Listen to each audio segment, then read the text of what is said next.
मिनश्शैतानिर्रजीम बिस्मिल्लाहिर्रहमानिर्रहीम। अस्सलामु अलैकुम नाज़रीन, मैं हूँ आपका मेज़बान Mirza Nadeem Baig, programme views on news with Mirza Nadeem Baig में। नाज़रीन मोहतरम, जैसा कि आपको मालूम है कि स्पेन के अंदर इस वक्त जो है एक बहुत ही गर्म मौजू है, और वो गर्म मौजू ये है कि यहाँ पर जो इमिग्रेशन लॉ था उसके अंदर कोई रिफॉर्म्स की गई हैं, और वो रिफॉर्म्स से जो है तवक्को ये की जा रही थी कि लोगों को फ़ायदा होगा। उसके बारे में आज जो है हम जानने के लिए यहाँ पर माहिर कानून है जनाब इकबाल चौधरी साहब, जो सियासी, समाजी और मजहबी हलकों से भी बहुत ही मारूफ हैं। और दूसरा उनका यहाँ पर दफ्तर है का ये ख्वाकिन कोस्टा में, जिसके अक्सर ऐड जो है वो मेरे हर वीडियो के ऊपर होती है। चौधरी ट्रैवल्स और चौधरी लॉ असिस्टेंट्स जो है वो उनका इदारा है जहाँ पर वो ये काम करते हैं। तो इकबाल साहब, सबसे पहले तो मैं आपको मुबारकबाद कहूँगा सर। दूसरा ये बताएं कि ये जो नया कानून या जिसको कहा जा रहा है कि इमिग्रेशन लॉ में कोई रिफॉर्म्स की गई हैं या इस्लाहात की गई हैं, इसके बारे में आपका क्या है कि क्या नौयत उसकी हुई है? जी, खैर मुबारक, बहुत शुक्रिया। अस्सलाम वालेकुम आपको भी और आपके जो नाज़रीन हैं, व्यूअर्स हैं। बहुत बड़ी एको है आपके प्रोग्राम की वजह से। ऐसे लोग जिन तक स्पेनिश ख़बरों की रसाई या उन तक वो मुमकिन नहीं इन्फॉर्मेशन पहुंची, तो आप ये सारी इन्फॉर्मेशन देते हैं। इस कानून के बारे में बड़ा शोर हुआ था तकरीबन पिछले अप्रैल से लेकर जब से ये खबरें चलनी शुरू हुई थी। तो उस वक्त भी मैंने यही अर्ज़ किया था कि जब तक कोई कानून अप्रूवल के मराहल तय ना कर दे, उस वक्त तक आप उसके बारे में स्पेकुलेट नहीं कर सकते। वो गलत होता है। स्पेशली संजीदा लोगों के लिए ये चीज़ जो है ना वो ज़ेब नहीं देती, मौजू नहीं होता कि आप किसी ऐसी बात पर लब शाही कर दें जिसमें बाद में लोगों को मायूसी हो या लोग कहें कि उनकी उम्मीदें जो हैं वो पूरी नहीं हुई। तो अब ये हमारे पास जो है ना 27 जुलाई 2002 का बुलेटिन ऑफिशियल दे इस्तादो आ गया, यानी इसमें अब कोई दुई राय रही नहीं है, कोई दूसरी बात नहीं है। वफाकी कैबिनेट ने इसको पास किया है और जो यहाँ का मैकेनिज़्म है, मुख्तलिफ़ सेक्टर्स हैं जिनमें जो हमारे चैम्बर ऑफ कॉमर्स हैं, जो वर्कर्स की तंजीमें हैं, सिंडिकेट्स हैं, उन सब ने अपनी अपनी राय दी है इसमें। और वज़ारत दाखिला की मुखालफत के बावजूद ये कानून इस हैसियत में पास हुआ है। जो इसके अंदर तब्दीलियाँ आई हैं वो बढ़िया जोहरी किस्म की तब्दीलियाँ हैं। हमारे यहाँ तो सिर्फ वो क्या कहते हैं कि जिसके पेट में शदीद दर्द हो वही डॉक्टर के पास जाता है, वरना कोई नहीं कहता कि मैं 6 महीने के बाद आप एनालिसिस करा लूँ, चेक करा लूँ कि मुझे परेशानी क्या हो सकती है। ये बात मैंने आज़राए तफन्नन नहीं की, ये हकीकत है कि आप जब उम्र के एक मखसूस हिस्से तक पहुंच जाएं तो फिर उसके बाद आपको ये लाज़िम है कि आप अपने टेस्ट करवाते रहें, ताकि आपको आगाही रहे कि कहाँ आपके मामला ठीक हैं और कहाँ को खराबी की सूरत बन रही है। तो यह है कि अब इस कानून से, जिसका नाम ही तारकीन वतन की हकूक़ और उनकी शहरी आज़ादी है, उसमें जितनी तब्दीलियाँ नेगेटिव आई थी उस कानून में जो 2000 में पास हुआ था और फिर बाद उसमें सख्तियाँ की गई थी, वो सारी रिवॉक की गई हैं और उसकी जगह पे बहुत सारी नरमियाँ आई हैं। इसमें सबसे ज़्यादा बेनिफिशरी जो लोग ऑलरेडी लीगल रह रहे हैं उनके लिए इसमें बहुत सारी खुशखबरियाँ हैं। मुकीम है, हाँ जी, सिर्फ उनके लिए। जो लीगल नहीं है उनके लिए भी यकीनन खुशखबरी है। लेकिन लॉन्ग टर्म सोचें तो ये आज इलीगल हैं, कल लीगल हो जाएंगे, तो फिर उनको भी उन्हीं मसाइल का सामना करना पड़ेगा, फैमिली बुलाने के लिए, बच्चे बुलाने के लिए। तो वो सारी चीज़ों का अहाता किया गया इस कानून में। और क्या कोई आप कोई चीज़ नुमाया कर सकते हैं कि क्या फ़ायदा होगा ज़्यादा? देखिए, पहले 2008 से पहले 7 से आपसे बड़ी नॉमिनी नहीं मांगी जाती थी फैमिली बुलाने के लिए। आपके 4 बच्चे हैं, आपकी नॉमिना 800 है, 900 तक भी चल जाती थी। फिर बाद में वो सूरत बनी कि मिनिमम 600 यानी 565 आपका अपना, 260 फ़ी बच्चा, या 560 आपका और 265 फ़ी बच्चा। तो वो करते करते जिन लोगों के 5-6 बच्चे होते थे उनके लिए बड़ा मुश्किल था। कोई लोग जो है वो सारी फैमिली को बुला नहीं पाते थे, और जो बुलाते थे उनको बहुत सारे इजाफी बोझ सहने पड़ते थे। तो अब इस कानून के आने से ऐसा नहीं रहेगा। आपने जो आपकी 1000 यूरो की नॉमिना है, 1200 की नॉमिना जो आपकी जानुन है, वही देनी है और अपने बच्चे पढ़ाई कर लेनी। यानी अब उसके लिए जैसे पहले होता था कि इतने बच्चे हैं तो इतने इजाफी पैसे कर लो, वो नहीं। अच्छा, यानी जो एक्चुअल, यानी जो आपकी एक्चुअल है, यानी मिनिमम से कम नहीं होनी चाहिए। जी बिल्कुल। तो वो तो वैसे खिलाफ कानून है। और उसके बाद जो 65 ईयर्स के ऊपर लोग हैं, यानी हमारे वालिदैन, इसमें बहुत सारे लोग बेचारे नहीं कर पाते थे कि उनके लिए वसाइल नहीं होते थे, तो अब उनको भी इसमें छूट दी गई है कि ये बात भी लाजमी नहीं रही कि आप ये शो करो कि वो आपके ऊपर डिपेंड करते हैं। अच्छा, ये तो एक हो गया लीगल लोगों के हवाले से, और भी कोई इसमें है ऐसा कि जो ऑलरेडी इन लीगल स्टेटस के साथ जो लोग रह रहे हैं उनके लिए कोई और फ़ायदा? क्या फ़ायदा? फ़ायदे ही फ़ायदे हैं इसमें। ऐसा है कि आपके पास कार्ड है 2 साल का, और उसके बाद आप उस 2 साल वाले कार्ड के ऊपर अगर कोयंता खाना है तो कोयंता खाना करेंगे, कोयंता प्रोपी है तो कोयंता प्रोपी करेंगे। यानी कि अपना बिजनेस का कार्ड है तो अपना बिजनेस करेंगे, किसी के पास काम नहीं कर सकते, और अगर किसी दूसरे फरीक के पास काम करने का इजाज़तनामा है तो फिर आप अपना बिजनेस शुरू नहीं कर सकते। तो अब जब आपके कार्ड बनेंगे तो आपका पहला कार्ड बनेगा 1 साल का, जो अराइगो वाले लोग आ रहे हैं, जो बहुत शोर है जिसका फॉर्मेशन वाली, जैसे कोई फॉर्मेशन कह रहा है, कोई इन्फॉर्मेशन कह रहा है, फॉर्मेशन वाली यानी तरबियत वाली, तो उसमें कार्ड जो बनेगा साल का। जब आप उसकी सारी शराइत पूरी करके रिन्यू पे जाएंगे तो आपको कार्ड मिलेगा 2 साल का, और जब उससे आगे जाएंगे तो आपको कार्ड मिलेगा 4 साल का। अच्छा। और जो 2 साल का कार्ड मिलेगा उसके ऊपर आपको दोनों काम करने की इजाज़त होगी, आप अपना भी कर सकते हो, किसी के पास भी कर सकते हैं। जब आपके पास रेजिडेंसी 2 साल की आ गई, परमिशन दे रेजिडेंसी इतवा हो, तो उसमें यह शर्त नहीं रहेगी कि आप अपना काम नहीं कर सकते, उसके लिए अलग से परमिशन अप्लाई करो, या आप किसी के पास काम नहीं कर सकते उसके लिए अलग से परमिशन अप्लाई करो। लेकिन ये जो अराइगो है इसमें तो ज़ाहिर बात है कि इलीगल स्टेटस के लोग जो है वो फ़ायदा उठा सकते हैं। जिन लोगों के पास पेपर्स नहीं है और उन्होंने 4 चीज़ें देनी है: अपने मुल्क का passport valid, police character certificate अपने मुल्क का, जिस तरह पहले अराइगो दे के आ रहे हैं, उसके बाद 2 साल का प्रूफ पदरों का, जिनका जेन्युइन है कि वो 2 साल से उनकी पदरों चल रही है। तो ये वही शर्त है कि कॉन्टिन्यूस चलनी चाहिए। हाँ, कॉन्टिन्यू। अब उसमें होगा क्या होगा क्या यह कि आपने दरख्वास्त दायर करनी है, और उसके साथ ही आपने किसी ना किसी कोर्स में दाखिला लेना है। जो अपर लेवल लोग हैं वो यूनिवर्सिटी के कोर्सेज करेंगे, यूनिवर्सिटी लेवल पे। जो उससे लो लेवल के हैं वो FP यानी कि फॉर्मेशन प्रोफेशनल, जिस तरह हमारे यहाँ बच्चे मैट्रिक के बाद आगे नहीं जाते पढ़ने के लिए, तो उनके लिए इदारे बने हुए हैं जो वोकेशनल इंस्टीट्यूट जो उनको हुनर सिखाते हैं। जी जी।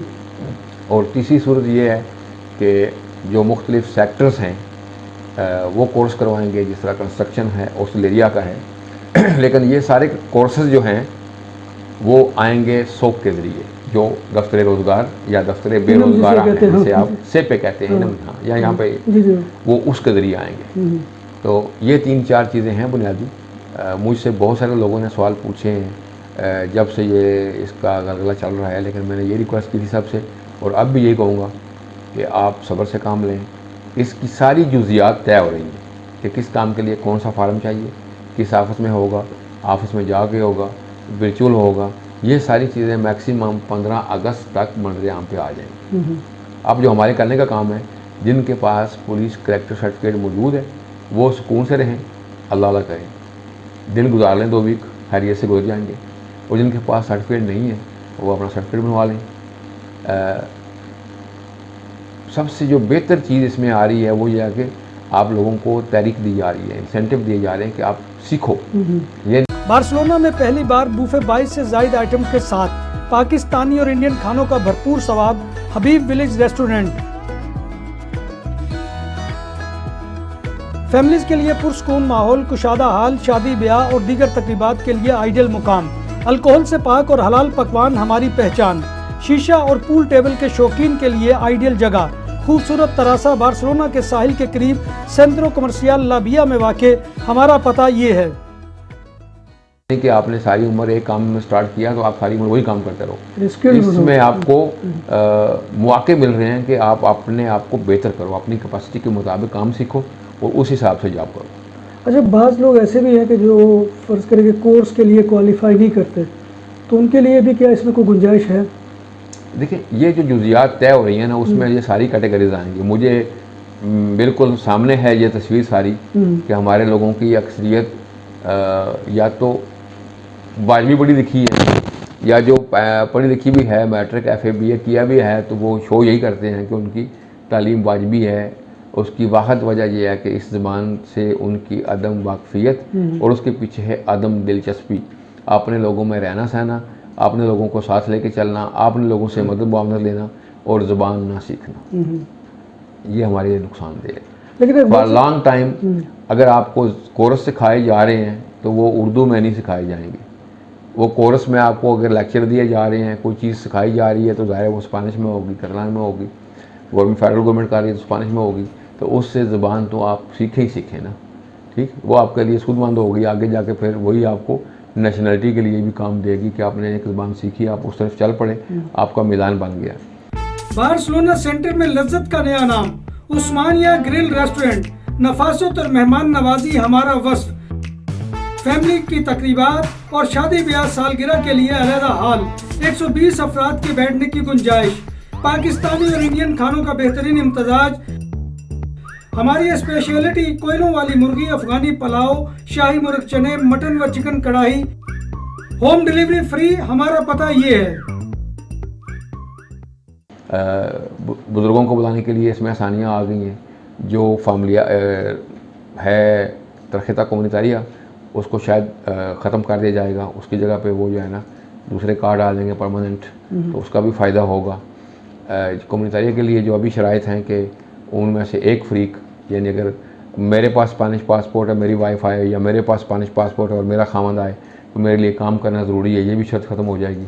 हाँ जी, तो ये मैं इसलिए कह रहा हूँ कि जो लोग ऑलरेडी लीगल हैं बल्कि नेशनल हैं, उनके लिए इसके अंदर जो खुशखबरियाँ आई हैं वो ज़्यादा बड़ी हैं निस्बतन उन लोगों के जिनके पास नहीं है। इसमें कोई शक नहीं कि उनके लिए भी जो खुशखबरी है वो बहुत बड़ी है कि आपको बगैर कुछ खर्च किए एक आपने परामर्श करना है और 90 दिन के अंदर अंदर आपने किसी ना किसी कोर्स में दाखिला लेना है और वो दाखिला लेके उनको देना है कि ये हमने दाखिला ले लिए। और सिर्फ दाखिला लेके देना ही नहीं कि बाद में बेग साहब कोर्स कर रहे हैं, नहीं, कोर्स आपका है तो कोर्स आपने अपना खुद करना है।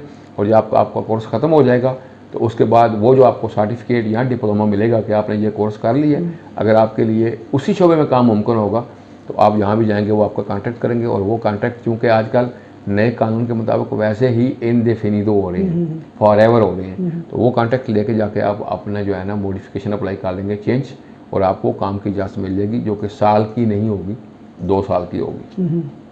नाम भी असली, जायका भी असली, लज्जत और चटखानों की दुनिया, पुराना कुतबा रेस्टोरेंट एंड मैरिज हॉल, देसी खानों का मरकज, रोस्ट मुर्गी, चाप ग्रिल, रोस्ट रान, सालम बकरा रोस्ट, वसीओ और इजहाल, 400 अफराद के बैठने की जगह, सालगिरह, शादी और दीगर तकरीबात के लिए, फैमिलीज के लिए अलहदा इंतजाम। रेस्टोरेंट की दुनिया में खिदमत और नफासत का नाम, चौधरी सिकंदर हयात गोंदल। हमारा पता काये कुर्तबा नंबर 100, बादालोना, स्पेन।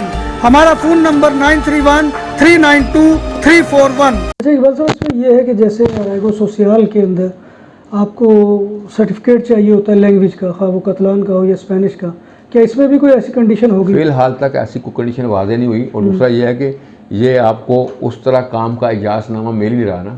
काम का इजाज़तनामा तो आपको मिलेगा जब आपकी फॉर्मेशन मुकम्मल हो जाएगी। इसके ऊपर आपको काम करने की इजाज़त नहीं होगी, इसके ऊपर आपने तरबियत लेनी है। जब आपकी तरबियत का मरहला मुकम्मल हो जाएगा, जो आपका कोर्स है, अगर किसी का कोर्स 6 वीक का है, किसी का कोर्स 9 वीक का है, किसी का 20 हफ्ते का कोर्स है, 30 हफ्ते का कोर्स है, पूरे साल का है, डिपेंड करता है। यूनिवर्सिटी लेवल के जो लोग हैं उनके कोर्सेज बड़े होंगे, या जो हाई क्वालिफाइड लोग हैं उनके कोर्सेज तो यकीनन बड़े होंगे। लेकिन जो कोर्स 6 महीने का है, मेरा ख्याल 6 से कम कोई नहीं होगा, वो या उससे ऊपर 8 महीने का, 9 महीने का, जब वो कोर्स पूरे होंगे आपको डिप्लोमा मिलेगा। अच्छा इकबाल साहब, कोर्स करने के बाद भी क्या कॉन्ट्रैक्ट की ज़रूरत होगी, जैसे कि अराइगो सोशल में कॉन्ट्रैक्ट चाहिए होता है? जब बात हो 100% हलाल खानों की तो एक ही नाम, आदल तंदूरी रेस्टोरेंट। बार्सिलोना में मेहमान नवाजी का पहला नाम आदल तंदूरी रेस्टोरेंट, बर्रे सगीर के रवायती हलाल खानों का मरकज, ग्रिल, तंदूरी रोस्ट, चिकन और मटन टिक्का, सब्जियां और तड़के वाली दालें, रसमलाई और फालूदा। कारी अब्दुर्रहमान की फखरिया पेशकश गरीबो अमीर के लिए। बार्सिलोना के कल्ब में वाक़े आदल तंदूरी रेस्टोरेंट का ये इस्ते नंबर 9 निज़्द दरासाना हॉस्पिटल, बार्सिलोना। उसमें नरमी आ रही है ना, आपको उस तरह का कॉन्टैक्ट नहीं चाहिए, यानी जो बिल्कुल ही पानी में धुला हुआ हो वो तो नहीं चाहिए होगा ना। जो फर्म जेन्युइनली काम कर रही है, जिस फर्म को ज़रूरत है आपकी, मिसाल के तौर पर आपने पेंटर का काम सीखा है, कारपेंटर का सीखा है, वेल्डर का सीखा है, आपने प्लम्बर का सीखा है, आपने टाइल लगाने का सीखा है, तो जाहिर है आप उसी कंपनी में जाएंगे जिसका आपने काम सीखा है। तो जब आपने काम सीखा हुआ है तो वो आपको काम पे रखेगा, डिप्लोमा आपके पास है, जब काम पे रखेगा तो आपका कॉन्ट्रैक्ट देगा, और जब कॉन्ट्रैक्ट देगा तो फिर आपकी चेंज हो जाएगी परमिशन उसके ऊपर। यानी इससे इम्कान ये है कि जो कॉन्ट्रैक्ट माफिया पहले लोगों से हज़ारों यूरो वसूल करता था, अब वो उसके लिए इम्कान नहीं रहेगा। इसमें उम्मीद बहुत ज़्यादा है, बहुत ज़्यादा उम्मीद है। क्या होगा, मेरा ख्याल है हमें 15 अगस्त तक वेट कर देना चाहिए। जब इसकी सारी जुज़ियात तय हो जाएं तो फिर यकीनन हम इसके बारे में मुकम्मल तैयारी के साथ मालूमात देने के काबिल हो जाएंगे, ताकि कोई भी गलत इन्फॉर्मेशन ना दी जाए।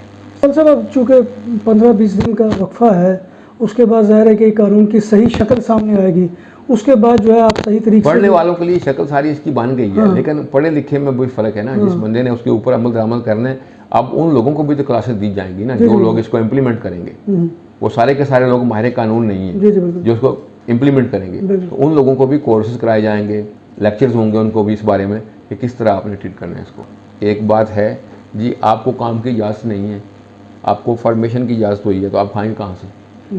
मुमकिन है कोई ऐसी सूरत निकल आए कि उन कोर्सेज के बदले कोई छोटा वजीफ़ा भी वो गवर्नमेंट दे, ऐसा कुछ बन जाए। हाँ, ऐसे कोर्सेज होते हैं, तो मुमकिन है कि कोई कोर्स ऐसे हों जिसमें साथ कोई वजीफ़ा भी हो, ताकि उससे आपका नाना कभी चलता रहे। बहुत शुक्रिया इकबाल साहब, बहुत अहम मालूमात आपने दी। नाज़रीन मोहतरम, जैसे कि आम तासुर यही पाया जा रहा था कि ये जो तब्दीलियाँ आई हैं इससे इल्लीगल लोगों को फ़ायदा होगा, लेकिन इकबाल साहब की गुफ्तगू से अब ये चीज़ एक नई सामने आई है कि इससे इल्लीगल ही नहीं बल्कि लीगल लोग भी फ़ायदा उठाएंगे और उनके लिए बहुत सी आसानियाँ पैदा हो रही हैं अपनी फैमिलीज़ को बुलाने के लिए, अपने बूढ़े वालिदैन को बुलाने के लिए। तो ये मैं समझता हूँ कि बहुत ही खुशकुन बात है।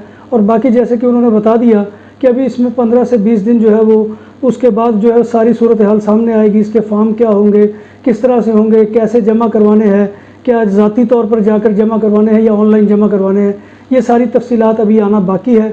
इकबाल साहब, एक बार फिर आपका बहुत बहुत शुक्रिया। आपका शुक्रिया, और आपके साथ व्यूअर्स को भी आपकी सर्विसेज पर मुबारकबाद। आप उनको हमेशा वेल इन टाइम आगाह रखते हैं जितनी भी तब्दीलियाँ हो रही हैं, और साथ यह है कि उम्मीद का दामन कभी हाथ से नहीं जाना चाहिए, ये बहुत ज़रूरी है। बहुत शुक्रिया इकबाल साहब। तो नाज़रीन मोहतरम, आखिर में आपसे वही गुजारिश है कि आप हमारे चैनल BBC अपडेट TV को सब्सक्राइब करें, इसके प्रोग्राम को लाइक करें और कमेंट बॉक्स में आकर कमेंट करना मत भूलिए, बल्कि आप कमेंट बॉक्स में आकर अपना सवाल भी रख सकते हैं और इंशाल्लाह हम इकबाल साहब से उसके जवाबात भी लेने की कोशिश करेंगे। आखिर में अल्लाह तबारक व तआला के हजूर दुआ है कि वो सब के लिए आसानियाँ पैदा फरमाए और अल्लाह तबारक व तआला हमें ईमान और सेहत की सलामती के साथ ज़िंदा रखे और हमारा ख़ात्मा ईमान के ऊपर करे और रोज़े महशर नबी कायनात सल्लल्लाहु अलैहि वसल्लम की शफाअत और ज़ियारत नसीब फरमाए। आमीन या रब्बल आलमीन। इसी दुआ के साथ मुझे और इकबाल साहब को इजाज़त दीजिए। इंशाअल्लाह फिर आपसे मुलाकात होगी, तब तक अल्लाह हाफ़िज़। अल्लाह हाफ़िज़।